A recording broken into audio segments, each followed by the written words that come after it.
AP Karnataka రాష్ట్రాల ఉమ్మడి నీటి ప్రాజెక్టు తుంగభద్ర డ్యాంకు మరో ముప్పు ముంచుకొచ్చింది. డ్యాంకు అమర్చిన 4, 6, 11, 18, 20, 24, 27 నంబర్ల క్రస్ట్ గేట్లు వరద ఉధృతికి దెబ్బతిన్నాయి. ఆ క్రస్ట్ గేట్లు ఎత్తి నీటిని బయటకు వదలాలన్నా, వరద తగ్గాక దించాలన్నా మొరాయిస్తున్నాయి. ప్రస్తుతం ఈ గేట్లు 3 నుంచి 4 అడుగుల మేర తెరిచి ఉన్నాయి. డ్యాంకు వరద పెరుగుతున్న నేపథ్యంలో ఎక్కువగా నీటిని వదలడానికి ఈ క్రస్ట్ గేట్లు మరింత ఎత్తు పెంచేందుకు వీలు కావడం లేదు. అలాగే వరద తగ్గినప్పుడు గేట్లు దించేందుకు కూడా వీలవ్వడం లేదు. ఇక ఈ గేట్లు వరద ఉధృతికి కింది భాగంలో వంగిపోయాయి.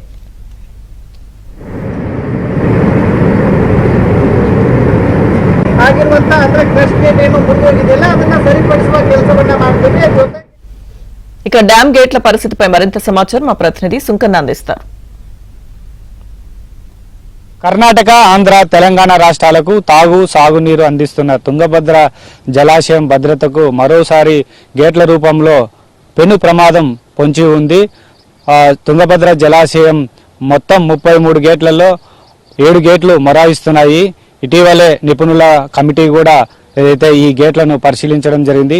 ఈ సీజన్లో తుంగభద్ర జలాశయానికి భారీగా వరదలు రావడంతో గేట్ల పరిస్థితి ఎలా ఉందని కూడా కమిటీ నిపుణులు కూడా ఏదైతే అధ్యయనం చేయడం జరిగింది. అయితే ముఖ్యంగా ఇందులో 7 గేట్లు కూడా మొరాయిస్తున్నాయి. కింది భాగంలో వరద ఉధృతి కూడా గేట్లు 7 గేట్లు కూడా బెండ్ అయినటువంటి కూడా వాళ్ళు ఐడెంటిఫై చేయడం జరిగింది. మనం చూడవచ్చు తుంగభద్ర జలాశయానికి కూడా ఎగువ ప్రాంతాల నుంచి గత నెల నుంచి కూడా భారీగా వరదలు వస్తున్నాయి. తుంగభద్ర జలాశయం గతేడాది 19వ గేటు ఆగస్టు 10వ తేదీన వరద ఉధృతికి 19వ గేటు కొట్టుకుపోవడంతో 3 రాష్ట్రాల ఏదైతే అధికారులు కూడా ఒక్కసారిగా ఉలిక్కి పడినటువంటి పరిస్థితి.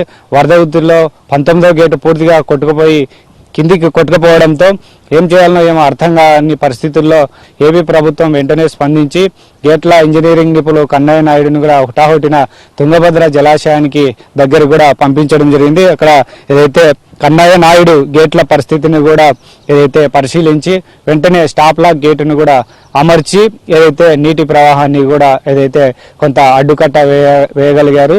స్టాప్ లాక్ గేట్ వేసిన తర్వాత ఏదైతే మిగిలిన గేట్ల పరిస్థితి ఎలా ఉందని కూడా డ్యామ్ సేఫ్టీ కమిటీ కూడా ఏదైతే ఒక టీం వచ్చి పూర్తి స్థాయిలో కూడా అధ్యయనం జరిగింది.